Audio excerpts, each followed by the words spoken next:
Mesdames et messieurs, bonjour à toutes et à tous et bienvenue dans cette salle de l'Hôtel de Ville de Sceaux pour cette deuxième session des entretiens de Sceaux.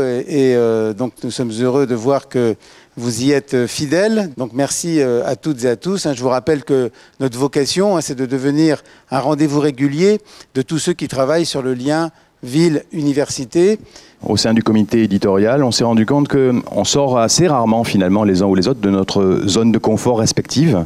On a tendance à caricaturer en disant on a d'un côté le savoir à l'université et puis on a la pratique dans les collectivités. En fait, c'est pas si simple que ça.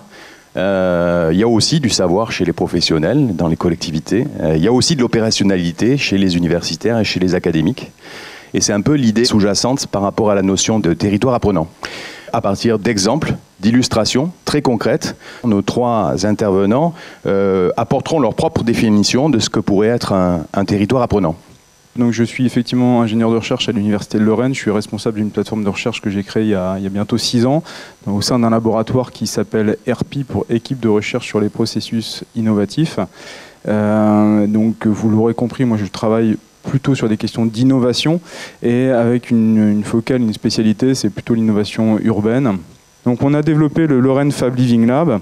L'approche Living Lab, c'est comment intégrer les usagers au plus tôt dans la conception des projets.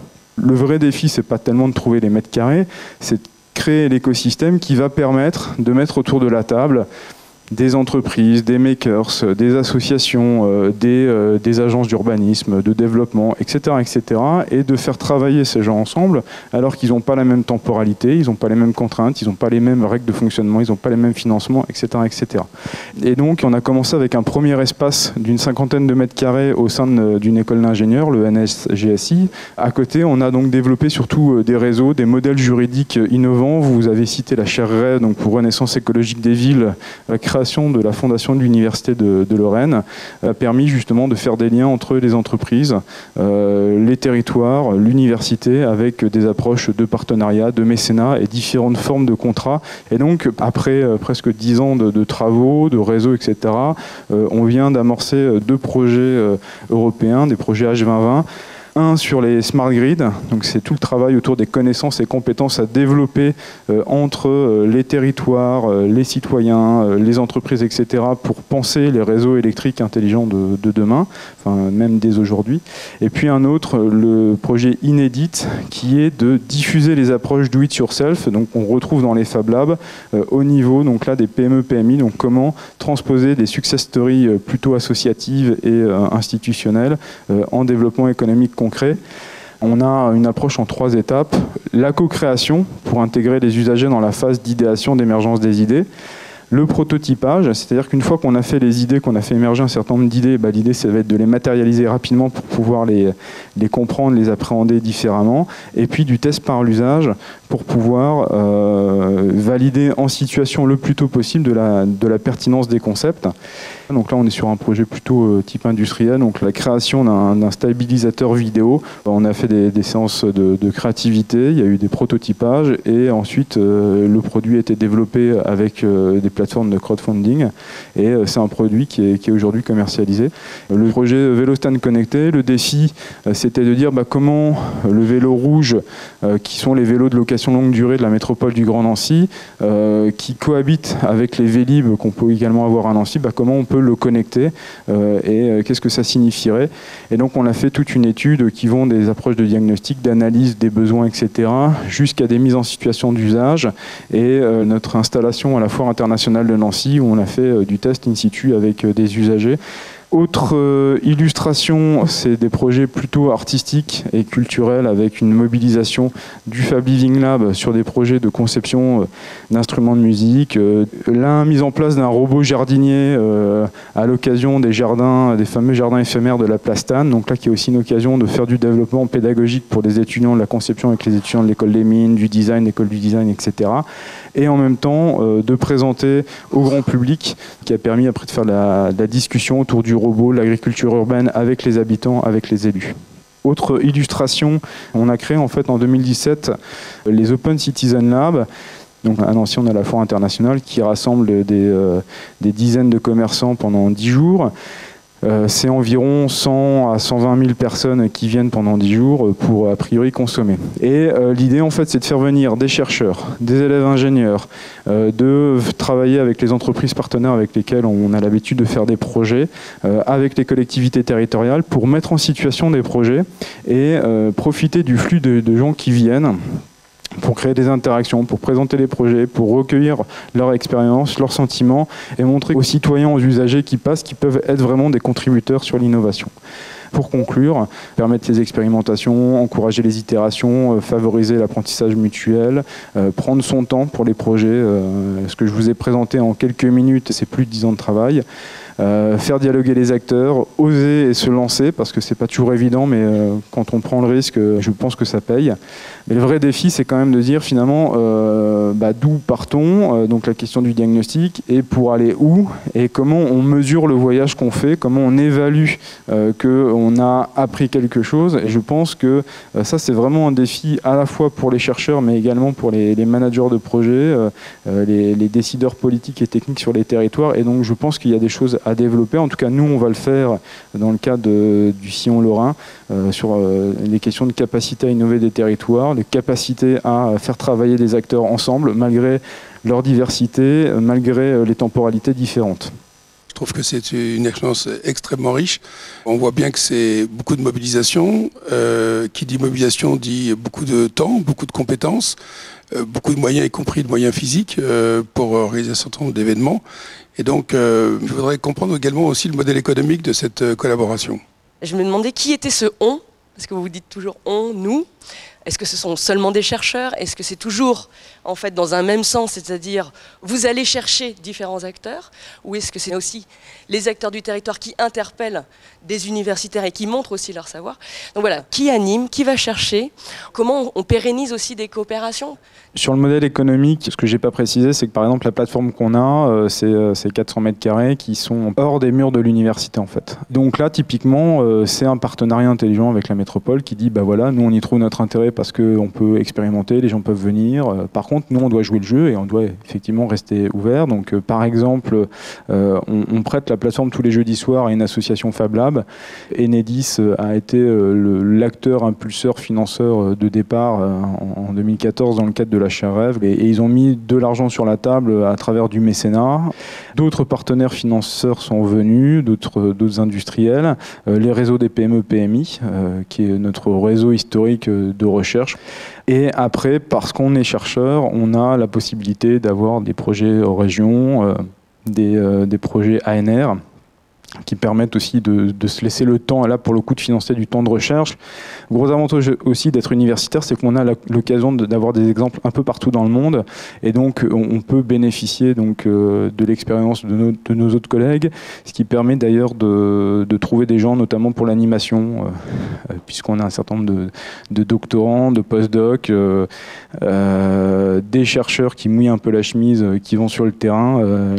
En pensant le territoire comme un lieu d'expérimentation, on peut vraiment, je pense, en tirer un certain nombre d'enseignements qui se transforment et qui se pérennisent. Aujourd'hui, nos réflexions de modèle économique, c'est comment faire tourner les Fab Labs dans des établissements recevant du public, comment monter un modèle économique. On a eu, nous, sur le territoire d'Ivry, le Tech Shop Leroy Merlin qui vient de fermer parce que son modèle économique ne fonctionnait pas sur cette donnée. On a des filières qui, aujourd'hui, ouvrent des Fab Labs ou des lieux où les entreprises peuvent venir, dans lesquels elles vont être accompagnées, pour qu'on ne dépende pas que des subventions, mais que les services qui peuvent être rendus aux entreprises puissent avoir des questions de financement. Peut-être une des particularités, je ne dis pas que nous sommes les seuls, mais en tout cas chez nous c'est très prégnant. Il y a un aspect un peu pionnier, défricheur, on se retrousse les manches et puis on y va.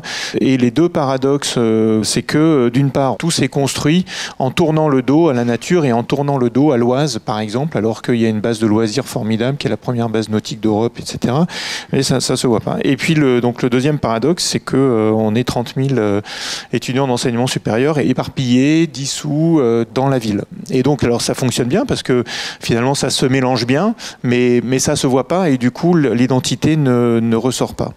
Aux alentours de 2015, on a créé une association avec les deux villes concernées, la communauté d'agglomération, le département, la région Île-de-France, la préfecture du Val d'Oise et la Caisse des dépôts et consignations.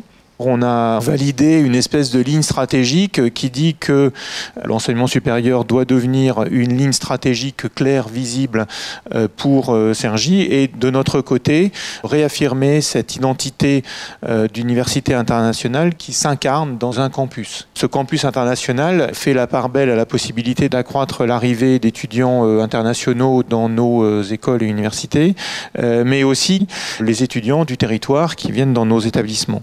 On a fait travailler des cabinets ensemble, collectivités, établissements, et on a posé un projet, ou en tout cas un geste, une trajectoire d'1 milliard d'investissements en 15 ans sur Cergy, public, privé.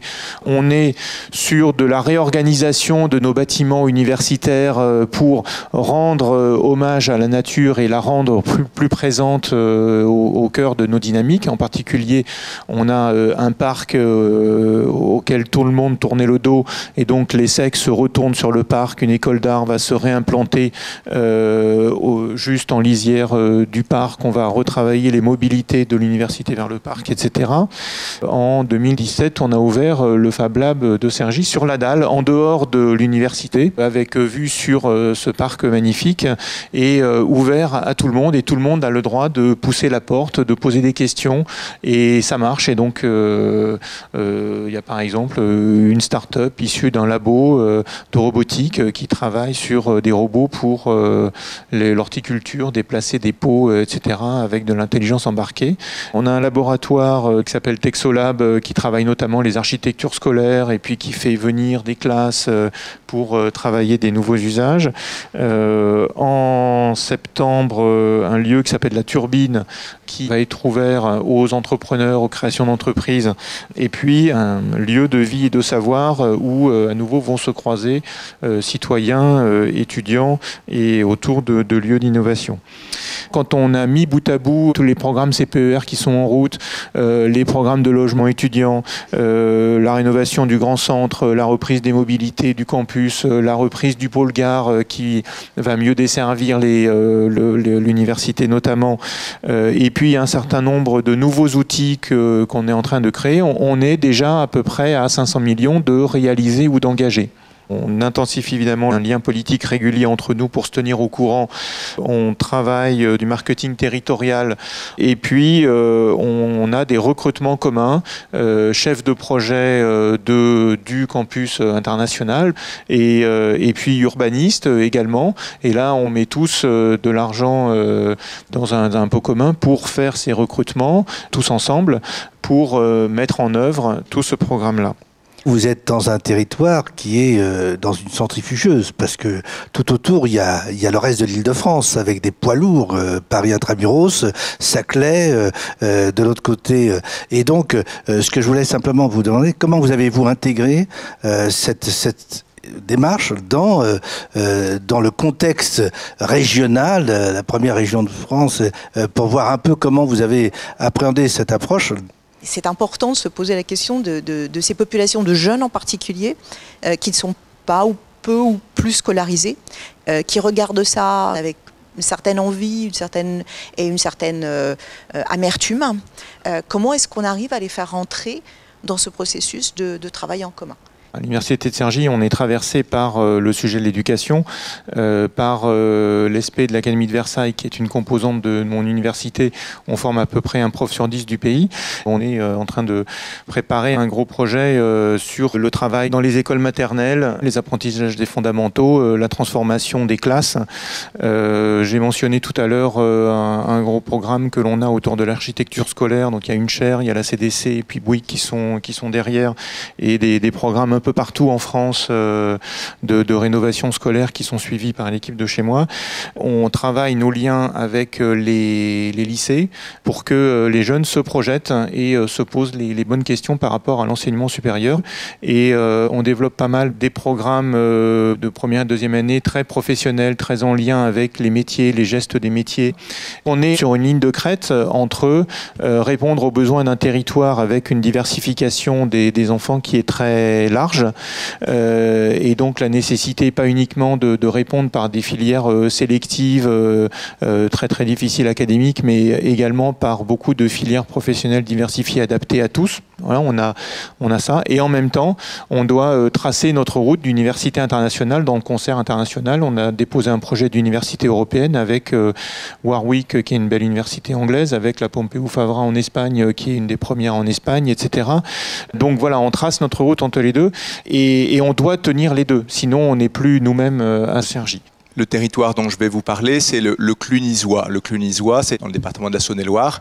Et la communauté de communes fait à peine 15 000 habitants.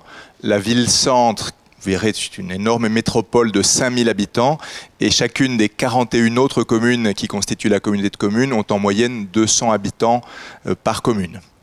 Donc vous voyez, on est vraiment dans de la petite échelle, du milieu rural, hein, avec une très faible densité, et en même temps une forme d'attractivité de ce territoire à une période où pas mal de monde est à la recherche de nouvelles façons de vivre, de nouvelles qualités de vie. Comme on n'est pas très éloigné des grandes infrastructures de transport, gare TGV, il y a un certain nombre d'atouts, mais néanmoins, on se rend compte quand on est élu dans un territoire comme celui-là, de la très grande difficulté de faire vivre un territoire de si petite taille dans un milieu rural. Dans ce territoire, particularité à nouveau, c'est le fait d'avoir, dans l'ancienne abbaye de Cluny, une école d'ingénieurs, l'école d'arts et métiers. Et aujourd'hui, donc, je préside ESAM Université, qui est la communauté d'universités et établissements basée à Paris, qui a parmi ces établissements des établissements en réseau national, comme le CNAM, par exemple, le Conservatoire national des arts et métiers, l'ENSAM, dont je viens de parler à l'instant, le CESI, et par exemple les Compagnons du Devoir et du Tour de France. Ce qui fait que nous avons à peu près un peu plus de 200 implantations dans toute la France, et donc nous sommes présents par au moins 10 implantations dans chacune des grandes régions de France, et souvent justement dans des villes de petite taille. À la base, déjà pour moi, un territoire apprenant, c'est un territoire dans lequel il y a une capacité d'apprentissage des gens les uns par rapport aux autres. Et pour juste illustrer ça, je dirais, moi ce qui me frappe en tant qu'élu local, c'est que dès qu'on est dans une réunion publique, on est certain, au bout de quelques minutes, qu'on va détecter dans la salle une personne qui connaît le sujet mieux que vous qui intervenez pour le présenter. Et donc pour moi, un territoire apprenant, c'est un territoire dans lequel on valorise cette compétence, cette expérience qui existe. Et cette expérience, elle peut être bien sûr celle de personnes déjà expérimentées, âgées, jeunes retraités, très qualifiés, etc. Mais c'est aussi des compétences et des expériences qui sont portées par des gens très jeunes, qui, dans des domaines divers et variés, disposent d'une compétence extrêmement pointue et sur laquelle, finalement, on se dit qu'il y a intérêt à la mobiliser. Et cette expérience-là est un petit peu la base d'une démarche que notre communauté a mis en place et qui, aujourd'hui, est devenue un programme national qu'on appelle 1000 doctorants pour les territoires. Il existe pour les entreprises un dispositif qui s'appelle les conventions CIFRE, qui permet à une entreprise de salarier quelqu'un qui vient faire de la recherche dans l'entreprise, vient faire un doctorat, l'entreprise salarie la personne et l'État lui rembourse la moitié du coût chargé de la personne pendant 3 ans. Ce qu'on n'a pas toujours en tête, c'est que la même chose est totalement possible avec un employeur qui est une collectivité territoriale. Nous avons commencé par expérimenter cette démarche avec un jeune qui avait grandi à Cluny, qui était parti faire ses études à Lyon, en sociologie, à Lyon 2, qui était venu faire un petit stage en fin de Master 2, et nous l'avons embauché comme doctorant sur la question de l'innovation en matière de services publics en milieu rural. Ce jeune homme a mené ce travail en liaison avec les élus pendant en fait 3 ans, et puis nous l'avons embauché de façon définitive. Aujourd'hui, il dirige les services économie-emploi de la communauté de communes du Clunisois. Ça, c'était une première expérience. Une deuxième a été faite avec une doctorante en géographie sur la question de territoire à énergie positive et plus précisément de participation citoyenne dans un territoire à énergie positive. À nouveau, cette personne-là nous a apporté énormément dans la façon d'impliquer en fait les habitants dans cette démarche. Troisième exemple, nous avons embauché une architecte diplômée qui aujourd'hui est en charge de l'animation de ce qu'on appelle un programme d'intérêt général, donc qui consiste à aider à monter des plans de rénovation thermique et autres d'ailleurs de l'habitat et de mobiliser les financements qui sont disponibles pour ce genre de choses. Et elle mène en parallèle sa thèse sur le thème le rôle de l'architecte dans le jeu d'acteur sur la rénovation de l'habitat en milieu rural. Et à chacune de ces occasions, eh bien, nous expérimentons un partenariat à 3, donc le doctorant, la doctorante, son directeur ou sa directrice de recherche dans son université d'origine, qui n'est pas d'ailleurs nécessairement localisé sur place, et puis donc les personnes de la collectivité, un élu et un responsable de service qui encadrent de leur côté la démarche. Et cette façon de travailler est absolument prodigieuse, c'est-à-dire que dans 2 sur les 3 cas, ce sont des jeunes gens qui avaient grandi, qui sont vraiment originaires du coin, qui sont partis étudier loin, et puis qui à un moment donné reviennent au pays, en se disant je vais mettre à la disposition de mon territoire en fait des connaissances, des compétences que j'ai acquises dans mon parcours universitaire. Donc du coup, ça n'est plus du tout l'image d'un chercheur un peu isolé dans sa tour d'ivoire, auquel on n'ose à peine adresser la parole. Non, c'est le petit Boris qu'on a vu grandir, c'est la petite Marie-Chloé dont on connaît bien les parents, etc. Et il nous semble qu'aujourd'hui, les collectivités, elles ont également leurs propres besoins, peut-être pas de R&D, mais de RI, recherche et innovation, et qu'elles ont tout autant besoin que les entreprises de disposer de chercheurs qui les aident à avancer.